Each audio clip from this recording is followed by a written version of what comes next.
Have you ever thought you were doing the right thing, only to realize it quietly led to years of regret? We're living in an era where we can shape our own futures, but too many let old age become a trap filled with problems, regrets, and sadness. I'm here to tell you that most of what makes us miserable later in life isn't just about getting older. It's the result of avoidable mistakes, habits, or mindsets that erode your peace and happiness. Most people don't even realize they're making these mistakes. They think that's just how life works at this age. But let me tell you something. It doesn't have to be this way. You're not stuck. You're not broken. And you definitely don't have to spend your remaining years in quiet frustration or emotional exhaustion. In this video, I'm going to lay out 5 common but overlooked mistakes that older adults make.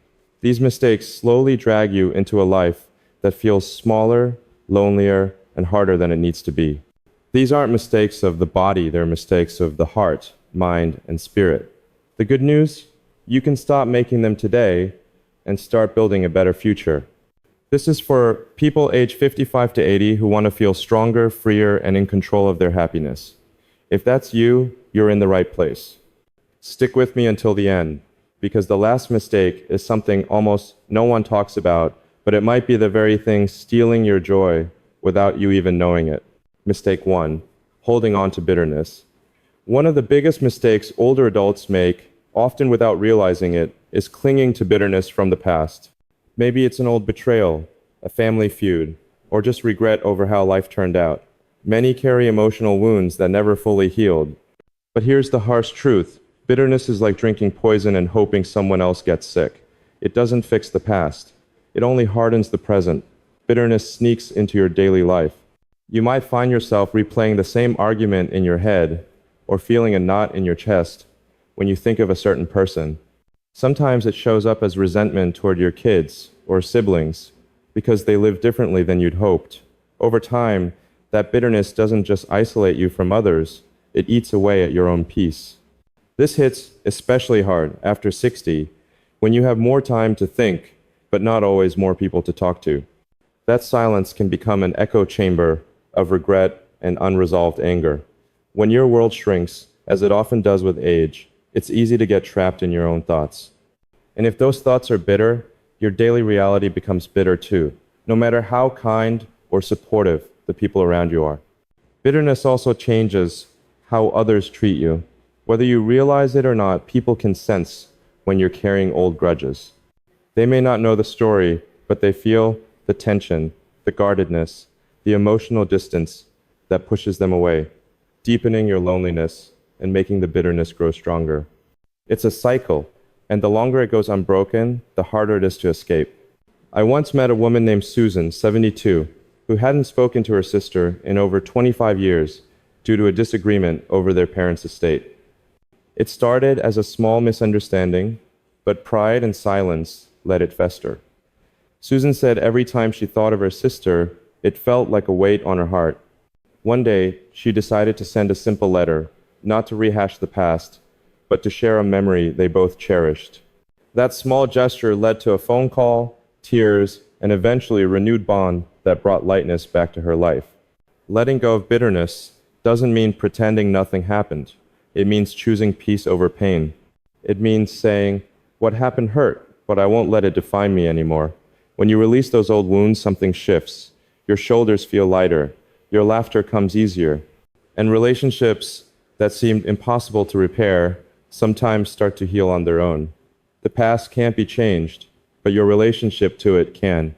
By letting go of bitterness, you open the door to joy, something too many give up on too soon.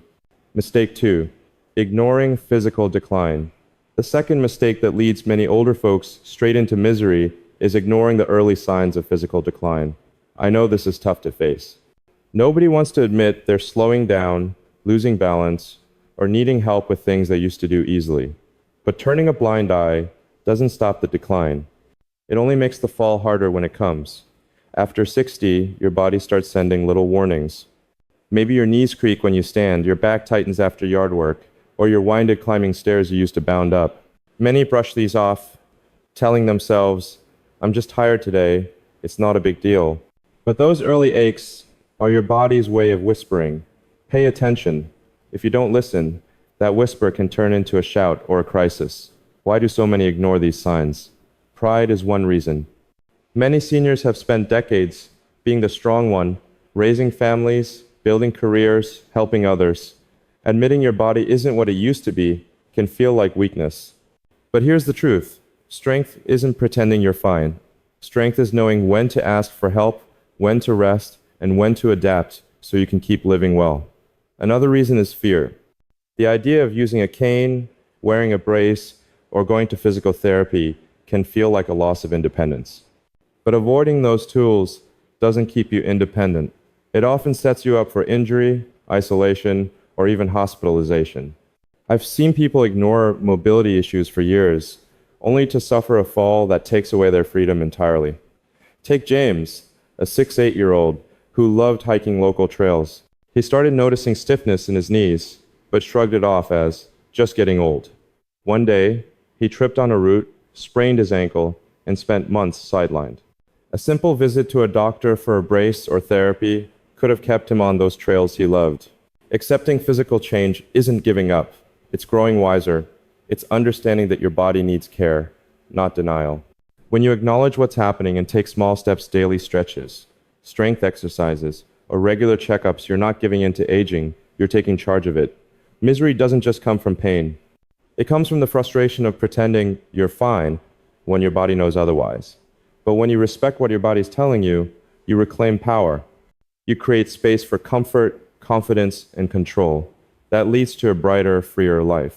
If you're finding these insights valuable, please comment number 2 below to let me know you're here. And if you haven't subscribed yet, I recommend you subscribe and turn on the bell so you don't miss any videos. Your support helps us keep creating content to inspire you. Now, let's move forward. Mistake 3, isolating themselves from others. One of the most damaging, yet often overlooked mistakes older adults make is withdrawing from social connections. At first, it might seem like a natural part of aging. Friends move away, loved ones pass, health issues make getting out harder. So, little by little, you stay home more, decline invitations, and tell yourself you're fine alone. But the truth is, this slow isolation doesn't protect your peace. It chips away at your spirit. Humans are built to connect. We thrive when we feel seen, heard, and valued. Yet, many older adults unintentionally cut themselves off from the relationships that could lift them up. They tell themselves it's easier this way, that they don't want to be a burden, or that nobody would understand. But that thinking only leads to loneliness. And loneliness, my friend, is misery in disguise. When you don't interact with others, your world gets smaller. Your thoughts loop in the same patterns. Your moods get heavier. Even your memory can fade faster without regular conversation and mental stimulation. Studies show loneliness can be as harmful as smoking or obesity in older adults. But you don't need studies to feel what it's like to spend day after day with no one to talk to, laugh with, or share a simple coffee. I get that reconnecting isn't easy. You may feel like the people you used to count on are gone, but connection doesn't have to be big or dramatic. It can be as simple as waving to a neighbor, calling an old friend, or joining a small group at the library, senior center, or church. Relationships don't always have to come from the past. They can be created right where you are. Take Margaret, 79, who felt lost after her best friend moved to another state. She spent months holed up, only leaving for groceries. Then a neighbor invited her to a local book club. She hesitated, worried she wouldn't fit in, but went anyway. Over time, those weekly discussions about novels became a source of laughter and new friendships that gave her something to look forward to. That small group became her lifeline. The biggest lie loneliness tells you is that you're alone, but you're not. People care. People are waiting for someone like you to show up and say hi. Don't rob yourself of the joy that comes from human connection. Even one meaningful conversation a week can lift your spirits and remind you that life still holds laughter, understanding, and warmth. Misery doesn't always come from tragedy. Sometimes it comes from silence. But when you choose to reach out, you rewrite your story. You shift from surviving to living, and that makes all the difference. Mistake 4, ignoring physical pain or discomfort. One of the most avoidable yet common mistakes older adults make is brushing off physical pain or discomfort as just part of aging. You might feel a nagging ache in your knee, a strange tightness in your chest, or difficulty bending or walking, and tell yourself it's normal for your age. But here's the truth. Normal doesn't mean harmless. Ignoring pain isn't strength, it's a shortcut to misery. Pain is your body's way of saying something's not right. Yet too often, older adults decide to tough it out instead of seeking help. They downplay symptoms, skip appointments, or assume nothing can be done. The impact goes beyond the body. Unaddressed pain wears down your mood. It steals your energy. It makes simple joys, like gardening, walking, or playing with grandkids, feel like a burden. Before long, you're avoiding activities, sitting more, sleeping poorly, and feeling discouraged. That creates a cycle of decline. One that starts with a twinge in your back but ends with a life that's smaller and more painful than it needs to be. Let's be honest, some of us grew up in a time when we were taught not to complain, not to make a fuss. But aging isn't about suffering in silence. It's about being wise enough to speak up when your body needs care. There's no prize for enduring avoidable pain, but there's great reward in addressing it early and reclaiming your comfort, independence, and dignity. Take Robert, 77, who loved woodworking in his garage. He started feeling pain in his wrists, but thought it was just arthritis and not worth a doctor's visit. He stopped building, assuming he couldn't handle the tools anymore. His son pushed him to see a specialist who diagnosed tendinitis, treatable with therapy. Within weeks, Robert was back in his workshop, crafting with joy. That's the kind of change that happens when you listen to your body and respond with care instead of silence. Pain isn't a sign of weakness, it's a message. And every message deserves to be heard, especially when it can mean the difference between suffering and thriving. Don't let pride, fear, or outdated beliefs stop you from getting help. You deserve to feel good, you deserve comfort, and most importantly, you deserve a life where your days are defined by what you enjoy, not what you endure. If you're finding these insights valuable, please comment number 4 below to let me know you're here. And if you haven't subscribed yet, I recommend you subscribe and turn on the bell so you don't miss any videos. Your support helps us keep creating content to inspire you. Now, let's move forward. Mistake 5, refusing to ask for help. There's a quiet kind of suffering that happens when older adults refuse to ask for help, not because they don't need it, but because they're too proud or too afraid. This mistake is easy to overlook, but it's one of the biggest reasons many seniors feel isolated, overwhelmed, or defeated. The idea of being a burden weighs heavily, especially for those who spent decades being the strong one, the provider, the caretaker. But aging doesn't make you weak, it just means your needs change. And there's no shame in that. Too often, older folks think asking for help is a sign of failure. Whether it's help with groceries, managing medications, navigating technology, or even emotional support, many struggle silently, hoping the problem will fix itself. And what happens? Tasks pile up, frustration builds, days grow lonelier, and confidence erodes. It's not the help you ask for that causes misery. It's the help you don't ask for.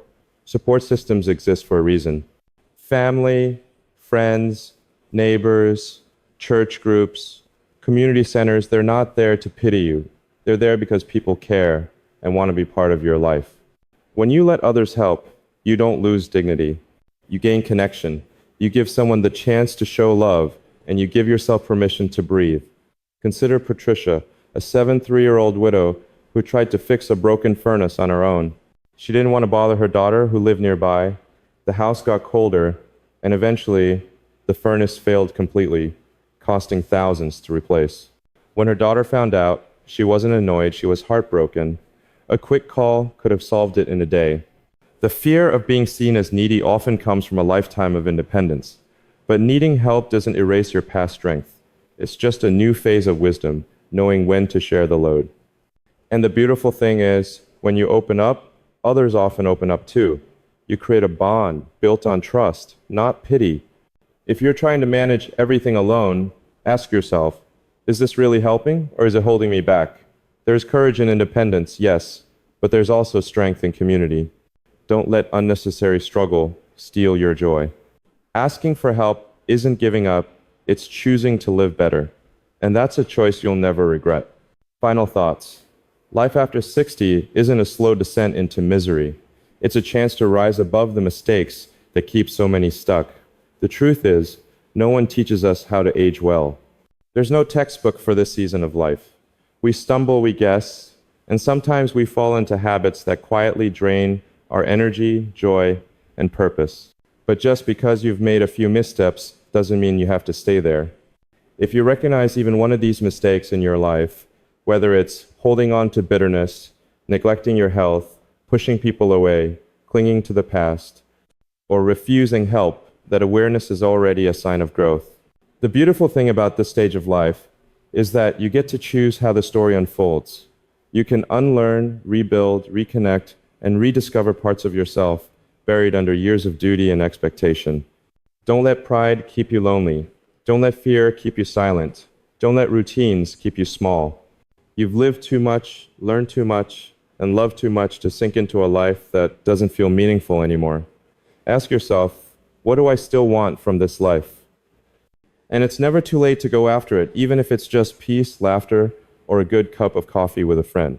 You're not here by accident. Every breath is a reminder that you still have something to give, something to feel, something to enjoy. Be kind to yourself. Forgive yourself. Because misery doesn't come from age, it comes from giving up on yourself. Thank you for joining us today. Please leave a comment below and share one thing you learned today and how you plan to use it. Your thoughts matter to us, so don't hesitate to share. If you found this video helpful, please like, subscribe, and share. Your support helps us keep creating content to inspire you. Thanks for watching, and I look forward to seeing you in the next video.